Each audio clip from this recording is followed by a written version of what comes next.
మనసు నీ మనసున చోటడిగిందే, సీతకు మళ్ళీ నీతో అడుగేసి మాటడిగిందే.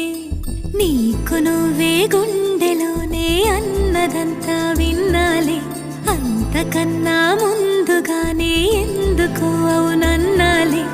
ఇంక పైన నీకు నాకు